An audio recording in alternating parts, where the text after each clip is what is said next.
O Relógio de Ouro, Machado de Assis. Agora contarei a história do relógio de ouro. Era um grande cronômetro, inteiramente novo, preso a uma elegante cadeia.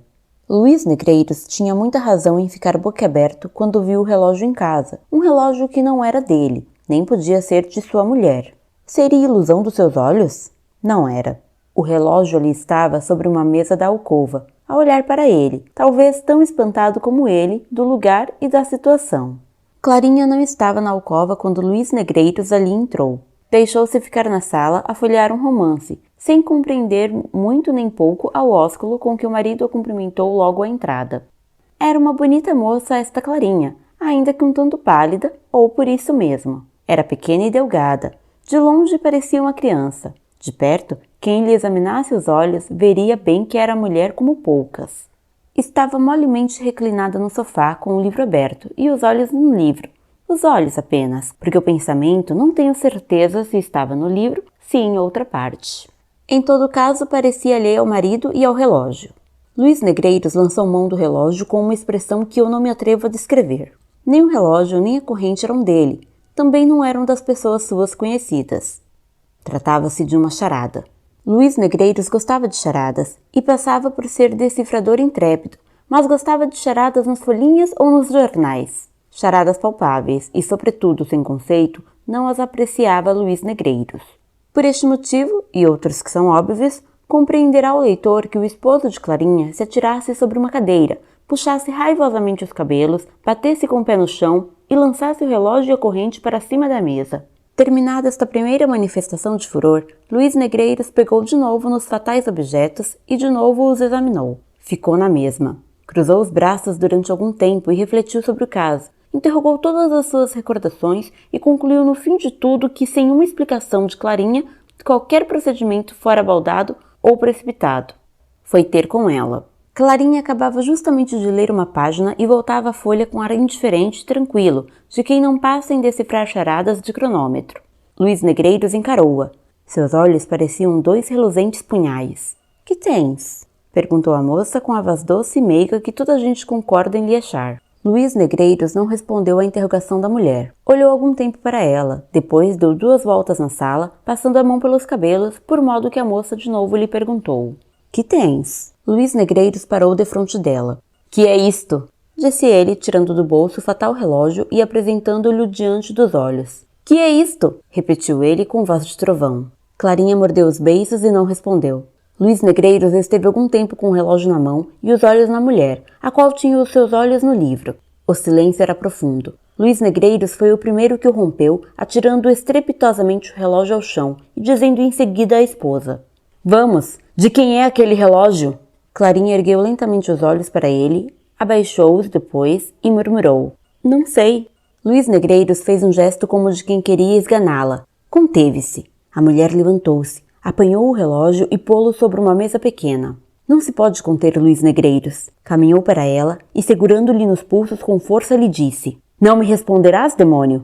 Não me explicarás esse enigma? Clarinha fez um gesto de dor e Luís Negreiros imediatamente lhe soltou os pulsos que estavam arrochados. Noutras circunstâncias, é provável que Luís Negreiros lhe caísse aos pés e pedisse perdão de a haver machucado. Naquele momento, nem se lembrou disso. Deixou-a no meio da sala e entrou a passear de novo, sempre agitado, parando de quando em quando como se meditasse algum desfecho trágico. Clarinha saiu da sala. Pouco depois veio um escravo dizer que o jantar estava na mesa. — Onde está a senhora? — Não sei não, senhor. Luís Negreiros foi procurar a mulher. Achou-a numa saleta de costura, sentada numa cadeira baixa, com a cabeça nas mãos a soluçar. Ao ruído que ele fez na ocasião de fechar a porta atrás de si, Clarinha levantou a cabeça e Luís Negreiros pôde ver-lhe as faces úmidas de lágrimas. Esta situação foi ainda pior para ele que a da sala. Luís Negreiros não podia ver chorar uma mulher, sobretudo a dele. Ia enxugar-lhe as lágrimas com um beijo, mas reprimiu o gesto e caminhou frio para ela. Puxou uma cadeira e sentou-se em frente a Clarinha. — Estou tranquilo, como vês,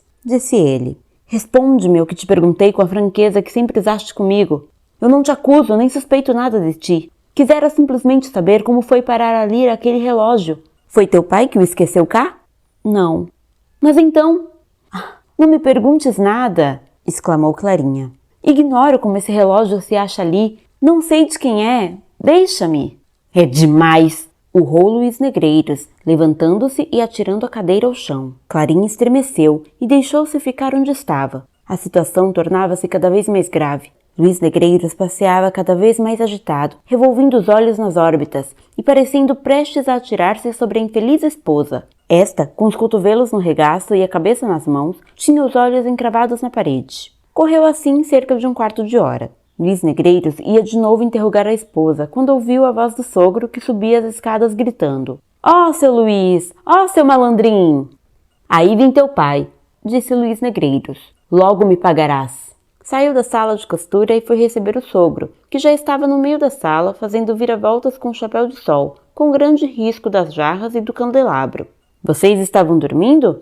Perguntou o senhor Meireles, tirando o chapéu e limpando a testa com um grande lenço encarnado. Não, senhor, estávamos conversando. Conversando? Repetiu Meireles, e acrescentou consigo. Estavam de arrufas, é o que há de ser. Vamos jantar. Janta conosco? Não vim cá para outra coisa, acudiu Meireles. Janto hoje e amanhã também. Não me convidaste, mas é o mesmo. Não convidei? Sim, não fazia anos amanhã? Ah, é verdade. Não havia razão aparente para que depois destas palavras ditas com um tom lúgubre, Luís Negreiros repetisse, mas desta vez com um tom descomunalmente alegre. Ah, é verdade! Meireles, que já ia pôr o chapéu num cabide do corredor, voltou-se para o genro, em cujo rosto leu a mais franca, súbita e inexplicável alegria. Está maluco, disse baixinho Meireles. Vamos jantar! Bradou o genro, indo logo para dentro, enquanto Meireles, seguindo pelo corredor, ia ter a sala de jantar. Luís Negreiros foi ter com a mulher na sala de costura e achou-a de pé, compondo os cabelos diante de um espelho. Obrigado, disse. A moça olhou para ele admirada. Obrigado, repetiu Luís Negreiros. Obrigado e perdoa-me.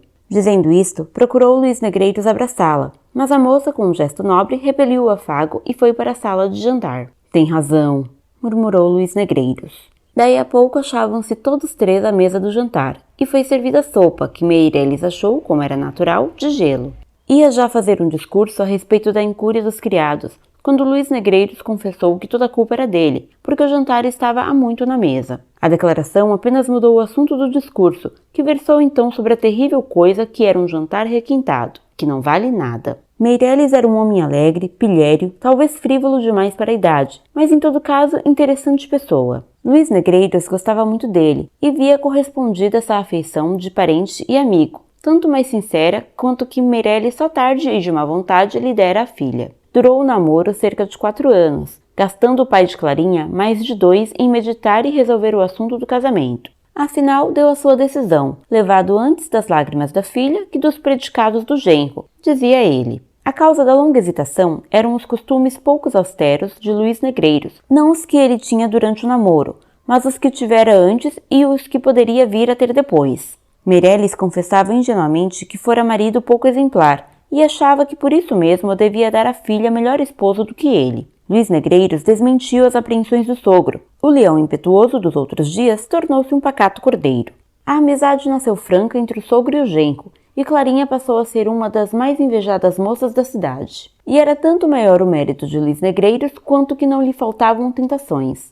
O diabo metia-se às vezes na pele de um amigo e ia convidá-lo a uma recordação dos antigos tempos. Mas Luís Negreiros dizia que se recolhera a bom porto e não queria arriscar-se outra vez às tormentas do alto mar. Clarinha amava ternamente o marido e era a mais dócil e afável criatura que por aqueles tempos respirava o ar fluminense. Nunca entre ambos se dera o menor arrufo. A limpidez do céu conjugal era sempre a mesma e parecia vir a ser duradoura. Que mau destino lhe soprou ali a primeira nuvem?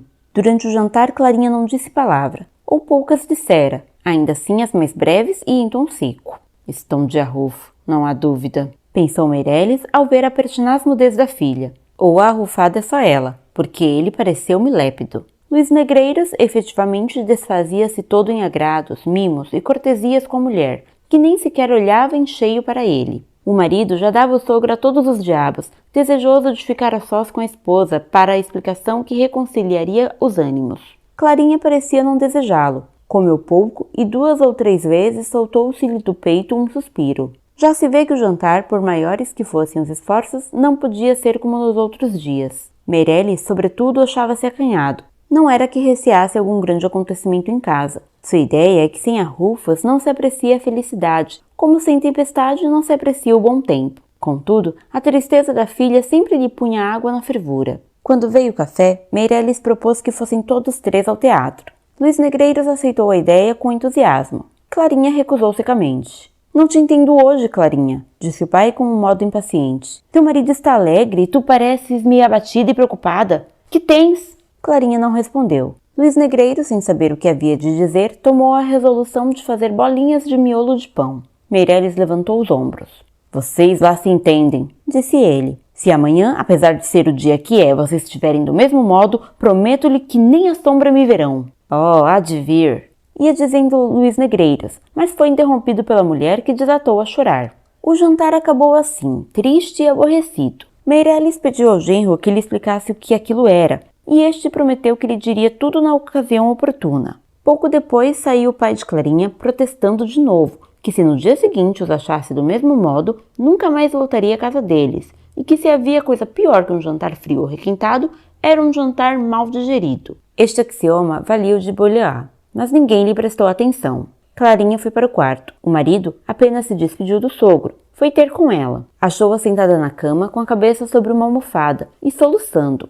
Luís Negreiros ajoelhou-se diante dela e pegou-lhe numa das mãos. Clarinha, disse ele, perdoa-me tudo. Já tenho a explicação do relógio. Se teu pai não me fala em vir jantar amanhã, eu não era capaz de adivinhar que o relógio era um presente de anos que tu me fazias. Não me atrevo a descrever o soberbo gesto de indignação com que a moça se pôs de pé quando ouviu estas palavras do marido. Luís Negreiros olhou para ela sem compreender nada.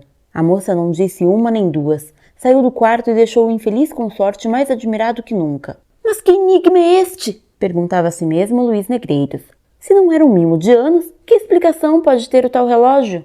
A situação era a mesma que antes do jantar. Luís Negreiros assentou de descobrir tudo naquela noite. Achou, entretanto, que era conveniente refletir maduramente no caso e assentar uma resolução que fosse decisiva. Com este propósito, recolheu-se ao seu gabinete e ali recordou tudo o que se havia passado desde que chegara a casa. Pesou friamente todas as razões, todos os incidentes e buscou reproduzir na memória a expressão do rosto da moça em toda aquela tarde. Os gestos de indignação e a repulsa quando ela a foi abraçar na sala de costura eram a favor dela. Mas o movimento com que mordera os lábios no momento em que lhe apresentou o relógio, as lágrimas que lhe rebentaram a mesa, e mais que tudo, o silêncio que ela conservava a respeito da procedência do fatal objeto, tudo isso falava contra a moça. Luís Negreiros, depois de muito cogitar, inclinou-se à mais triste e deplorável das hipóteses. E tão fundo penetrou que se apoderou dele em poucos instantes. Luís Negreiros era homem assomado quando a ocasião o pedia. Proferiu 2 ou 3 ameaças, saiu do gabinete e foi ter com a mulher. Clarinha recolhera-se de novo ao quarto. A porta estava apenas cerrada.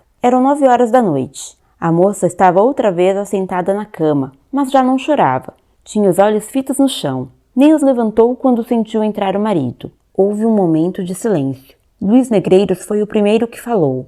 Clarinha, disse ele, este momento é solene. Responde-me ao que te pergunto desde esta tarde. A moça não respondeu. Reflete bem, Clarinha, continuou o marido. Podes arriscar a tua vida. A moça levantou os ombros.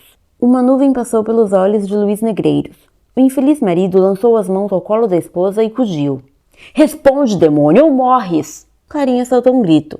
Espera! Luís Negreiros recuou. Mata-me, disse ela. Mas lês tu primeiro. Quando esta carta foi ao teu escritório, já te não achou lá. Foi o que o portador me disse. Luís Negreiros recebeu a carta. Chegou-se à lamparina e leu estupefato estas linhas. Meu nhonhô, sei que amanhã fazes anos. Mando-te esta lembrança, tua Yayá. Assim acabou a história do relógio de ouro.